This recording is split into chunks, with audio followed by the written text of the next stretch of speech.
señor y destacado Ney Díaz, que yo tengo 20 años que te conozco, tú sabes, parece que a Rubén se le olvidó que cuando tú comenzaste Intras, yo estaba trabajando en mercado. Así es, así es. ¿Qué año tú comenzaste Intras? Aparte de eso, tú estuviste en el San George. También, Bueno, claro. Claro, yo me acuerdo de ti cuando éramos chiquitos. Claro, pero ¿en qué año tú comenzaste Intras? En el 96. Claro, entonces ya en el 2000, cuando yo estaba en mercado, tú estabas publicitando, estabas buscando... Yo estaba ahí en viento en popa. Exacto.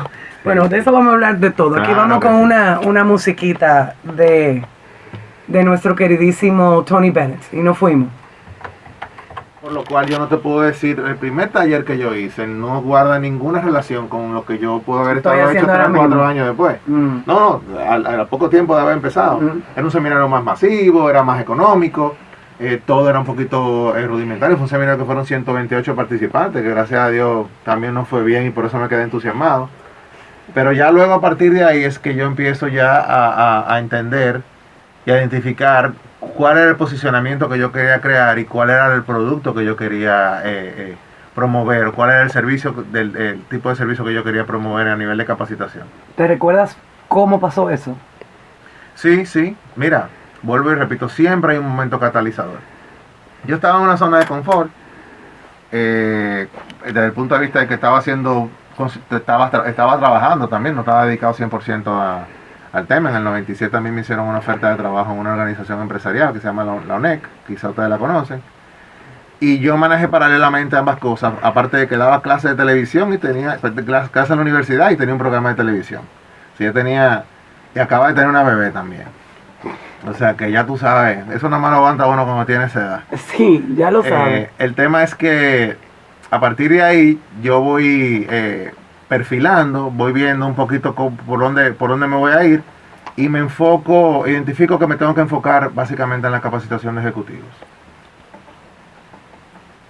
Y obviamente funcionó.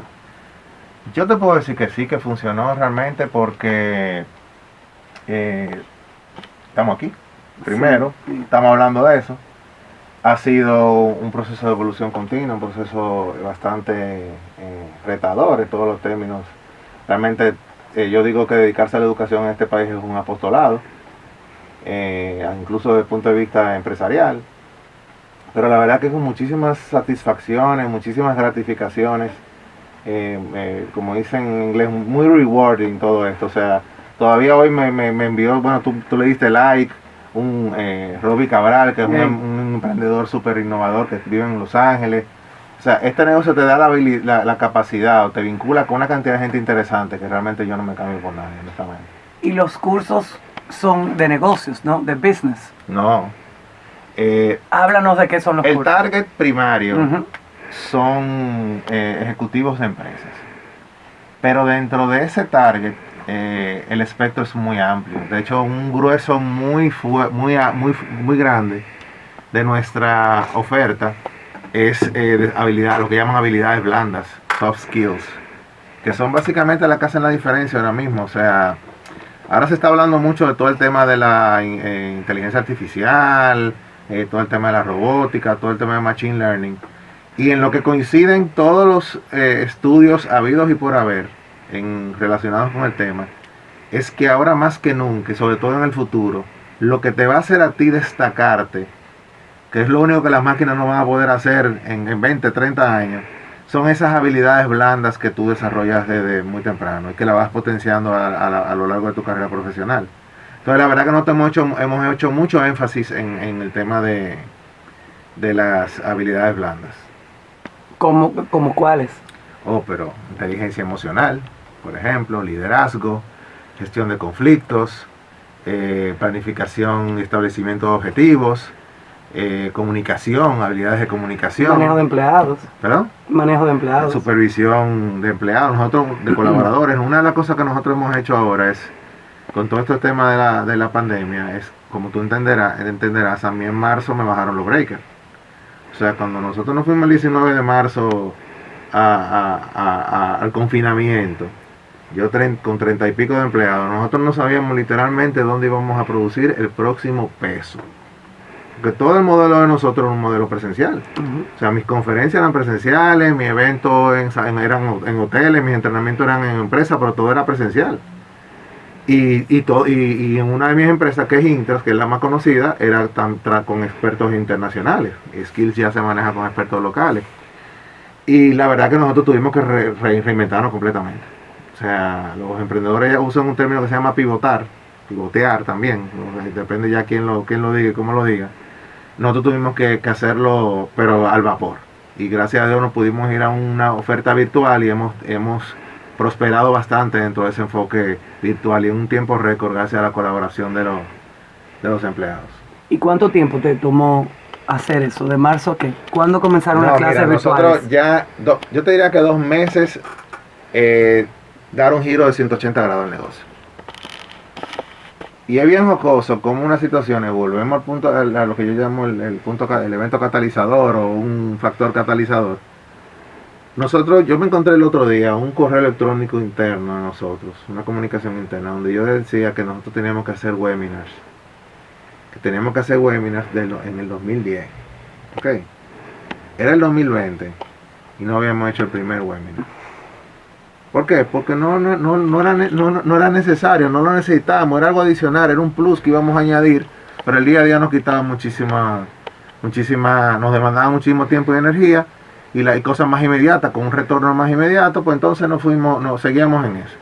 Y en un mes, nosotros teníamos más de 25 webinars sobre nuestra espalda, entre clientes, eventos que nosotros hicimos gratuitos para ayudar a los clientes en ese momento tan difícil. Y a partir de ahí desarrollamos una experiencia, o sea que ese goodwill, ese deseo de hacer las cosas bien y aportar, al mismo tiempo nos generó una especialización que definitivamente nos ha permitido seguir adelante en esta coyuntura. Y Intras, como dijiste, que eran con los educadores internacionales. Sí. ¿Pudiste lograr que tus colaboradores se unieran a lo de Zoom y todo eso? Sí.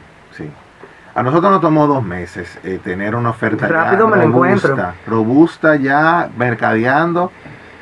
Nuestro primer evento fue un evento que se llamó Motivation Day, que fue un evento de un día completo, totalmente gratuito, con 5 expertos internacionales, gracias al apoyo de una serie de sponsors. Para mí eso fue como el evento que le dio confianza a todo el mundo, de que este tema se podía hacer también virtual, o sea, no solamente, incluso competencia, etcétera, como les digo, pero se puede.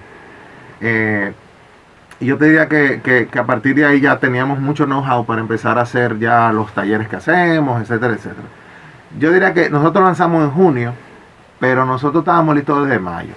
Lo que pasa es que nosotros somos muy reconocidos por ese manejo de los detalles y la experiencia del cliente. La gente realmente sabe que cuando va a un evento de nosotros hay mucha atención a los detalles, mucho cuidado de todos los factores que inciden en una actividad formativa, y llevar eso al mundo virtual, esa experiencia, pues había que ponerse creativo, porque la gente tenía que salir con el mismo wow de ahí, y por eso lo aplazamos un mes más y en junio ya arrancamos con una oferta robusta de talleres virtuales.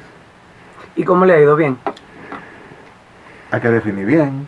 Bueno, under the circumstances, como dicen exactamente, o sea, realmente nosotros no nos podemos quejar. Nosotros realmente hemos tenido ingresos suficientes para manejar nuestra operación, para pagar nuestros salarios, hasta para sacar un poquito de beneficios al final del año, que fue un año complicado, porque fue un año corto, entre comillas, y muy accidentado. Pero nosotros realmente, yo creo que fue un privilegio, porque nosotros podernos mantener facturando como negocio en un giro totalmente de las circunstancias, nos permitió que ahora mismo nosotros estamos en una posición muchísimo más sólida y robusta para afrontar los diferentes retos, porque la verdad que hicimos muchas innovaciones que nos obligaron a las circunstancias, que cuando llegamos a una nueva normalidad, porque yo no creo que vayamos a la normalidad que teníamos antes, nosotros vamos a estar mucho mejor, mucho más posicionados. Sí, yo creo que todo el mundo va a estar, bueno, la mayoría de nosotros estaremos más flexibles. Sí, no, por lo que pasó con tolerantes, la pandemia, exacto. Sobre todo con nosotros mismos, Sí. Porque a veces con que no somos flexibles con nosotros mismos. Ahí es que está. Señores, vamos a ir a una musiquita ahora de nuevo de Tony Bennett. Vamos a oír Growing Pains con el Count Basie Orchestra. Y después de esa vamos a oír Because You Come to Me con Al Tornello. Así que nos fuimos, maestro. Y dijo que cuando ella llegó a China, ella sentía que Y estamos de regreso en Bao Radio. ¿Tú quieres ese cuento en la radio? Por favor. Dilo. No, que estaba contando que tenía una estudiante universitaria que duró unos 20 años estudiando mandarín. Y cuando ella regresa, que se fue a un viaje de trabajo, me dice, bueno, yo te voy a contar, yo duré 20 años, ella era brillante. Yo duré 20 años estudiando mandarín y cuando yo llegué a China yo sentía que tenía el mandarín de un niño de 4 años. Digo yo, bueno, Le por eso es que creo. esa gente tan aislada, porque es que hasta aprender el idioma es Mi- todo un reto. Yo tengo desde los 13 años estudiando francés, ¿no es verdad? Pero yo llego a París y yo me tranco. No me sale merci y s'il vous plaît, ¿no? Eso es lo que me sale. Pero después de una semana, si yo duro más de Tú vas una calentando semana, los motores. ya como que los motores se me calientan Sí. y ya como que la lengua se me afloja cogiendo confianza. y comienzo a coger confianza. Por Sí. eso es que quiero como que comenzar a estudiarlo de nuevo para ver bueno. si la lengua se me afloja. Vale la pena, vale la pena. Mira, Ney, entonces, formas a Intras. ¿Cuándo formas a Intras entonces? Entonces ahí venía que no, Ujú. en una... Vamos a seguir con el... me fui. Ahora, Normal, ahora, que eso. ahora que estoy acordándome que una... Por eso estamos aquí, mira, wheeling you back in. Exactamente. Me fui lejos. Yo estaba en una zona de confort. Estaba haciendo mi seminarito, tenía mis ingresos, pero yo tenía un trabajo. Y resulta que veo que empiezan a surgir ya competencias ya más formales, o sea, empresas que ya tienen una intención más formal que lo que yo venía haciendo. Y yo decía, conchale, pero yo tengo un terreno ganado ya, yo tengo una experiencia, déjame yo formalizar esto. Entonces ya en el 98, yo el 97 me la pasé prácticamente haciendo mi seminarito, todo lo que se hacía, pues obviamente bajo la sombrilla de la marca Asesor Administrativo Asociado, que era la que existía. Y Intras nace en el 98, ya con la misma identidad incluso que tiene ahora, con su propuesta de valor bien definida, etcétera, etcétera, que fue un proceso prácticamente de un retiro que yo hice de casi 2 meses para crear todo lo que iba a ser ya la oferta de Intras. Pero vino a raíz de estar viendo que definitivamente se me podía pasar la ola si yo no me ponía las pilas. Ok, entonces, ¿qué pasó? Bueno, a partir de ahí ya iniciamos con toda nuestra oferta, que empezamos a seguir haciendo alianzas internacionales. Y comenzaste con las habilidades de soft. No, ahí yo te podría decir que ahí una mezcla, o sea, Porque yo recuerdo que era un poco también de business. nosotros en un somos tiempo. muy reconocidos por identificar temas que son de vigente actualidad y de mucha relevancia en el mundo en ese momento, en el mundo corporativo, en el mundo empresarial. Yo le llamo organizacional, pero nosotros tenemos muchos clientes también del Estado, que la verdad que en el Estado la gente estamos mucho más profesionalizados, mucho más profesional, la verdad que vale la pena reconocerlo. Hay grandes profesionales trabajando en el sector público, profesionales de carrera. Y nada, empezamos a hacer esa oferta de workshops, empezamos a hacer esa oferta de conferencias. Surge ya otra empresa hermana que es Skills. Que Sí, eso te iba a preguntar, ¿cómo surgió Skills? Ahora haces Intras con tus colaboradores internacionales. Sí, Y Skills mencionaste que era Sí. con colaboradores con locales. expertos locales. Con expertos correcto. locales. Entonces, explícame cómo surgió Skills. Mira, nosotros nos empezamos, o sea, el tener que tratar con una persona internacional, cuando tú traes una persona al país, ya sea por un evento abierto, para una actividad privada para un cliente, un proyecto privado para un cliente, tú no le pagas solamente a esa persona sus horas, tú le pagas por días, porque la verdad que hay gente que gente que viene de Europa que le tiene que dedicar 5 y 6 días a una actividad de 2. Entonces los costos son altos, aparte de pasajes, estadías, etcétera, etcétera. Todo. Nosotros pensábamos cómo buscar una fórmula que también permitiera a algunos clientes que o no tenían el presupuesto o la vocación, cómo podíamos acceder con una oferta robusta. Y dijimos, bueno, pero si nosotros una persona sale a las 8 de la mañana, 7 de la mañana de su casa, y a las 5:30 está otra vez en su casa, que sería una jornada de 8 horas de un facilitador, no es lo mismo, por excelente que son todos, gracias a Dios, no es lo mismo que una persona que le tiene que dedicar 4 o 5 días. Por lo cual, eso ya abarataba los pasajes, estadías, etcétera, etcétera, abarataba los costos, bajaban los costos manteniendo una oferta. Y básicamente nosotros nos creamos nuestra propia competencia. O sea, Intras y Skills, la gerente de Intras y la gerente de Skills son hermanitas, pero al final de cuentas hay clientes que llaman a las dos empresas y están compitiendo. Pero la realidad es que ya no es que si es local o internacional, ya realmente se trabaja una oferta totalmente diferente para las dos cosas, porque la logística internacional no tiene nada que ver con la logística local, y la facilidad que te da que el recurso sea local te permite hacer programas mucho más amplios en el tiempo, tipo diplomado, etcétera, etcétera, que realmente con la fórmula de Intra no es tan fácil. Y son los mismos temas, ¿no? Yo te diría que sí, en Skills todavía, y no porque el nombre sea ese, todo el tema de habilidades blandas tiene mucha primacía, por utilizar un término.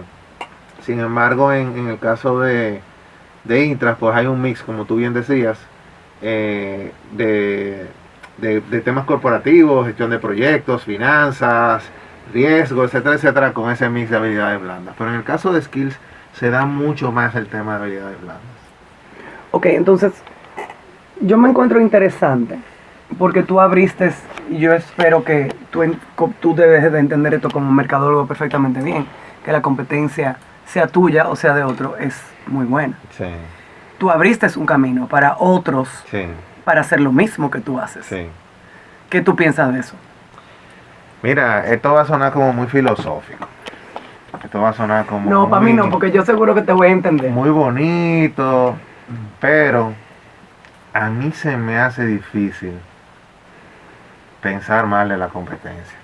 No sé si me explico. O sea, a mí pensar en la competencia, en alguien a vencer, en alguien a mí me cuesta mucho. Te voy a explicar por qué. Yo no sé en mi caso particular, pero yo digo, una institución o una persona que decide ganarse la vida aportando al éxito de los demás a través de la educación, yo no lo puedo ver con malos ojos porque estamos en el mismo barco los dos. No, pero también los otros han buscado su niche, ¿tú me entiendes? No, Sí. tampoco pueden ser competencias, pero quizás no son totalmente 100% directas. Lo que pasa es que, mira, yo tengo una visión de la competencia como muy particular también. A mí O me sea, gusta la competencia, para mí la competencia es buena. Es que yo, te digo, es que yo creo que la principal competencia mía y de mis competidores también no es otra empresa. No, ¿sabes lo que veo muchas veces? La agenda de los ejecutivos. La forma, cómo ellos organizan su agenda, eso es una competencia para mí mucho mayor. Yo lograr que la gente mejore su agenda para que tenga tiempo, o entienda que tiene tiempo, porque el tiempo tú siempre lo tienes.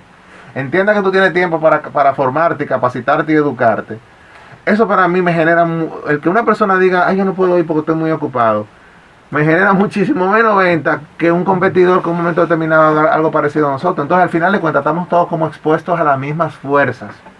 Que son externas, que son a veces otra cosa, por ejemplo, el presupuesto de capacitación de la empresa. Esa es una gran competencia, un factor competitivo, una barrera, ¿no? Como le querramos llamar, pero mucho más fuerte que la competencia. Porque si la empresa decide en un momento determinado, y yo siempre digo, pongo este ejemplo, si llega el presidente de la empresa y dice, ¿sabes qué? Ahora mismo aquí todo el mundo va a hablar inglés. Porque me fui con un ejecutivo, nosotros, a una reunión, y ese hombre arrancó a machacar el inglés, y es que nosotros no podemos seguir con esto, aquí todo el mundo va a aprender inglés. Óyeme, el presupuesto de capacitación se fue para los institutos de idiomas, etcétera, etcétera. Y eso es competencia, eso no era competencia mía, porque yo, al final de cuentas, yo nunca veía un instituto de idioma como una competencia, pero como al final de cuentas todo sale del mismo presupuesto, cualquier persona que apela al mismo presupuesto, pues definitivamente es una competencia. O sea que hay que como que ampliar, eso de estar viendo que el que hace lo mismo que tú es competencia tuya. Ese es el que menos te está afectando, todo lo contrario, ustedes son los dos, vamos a, no quiero usar la palabra víctima, pero somos los dos, estamos expuestos a las mismas fuerzas externas y al final de cuentas lo que tenemos que apoyarnos.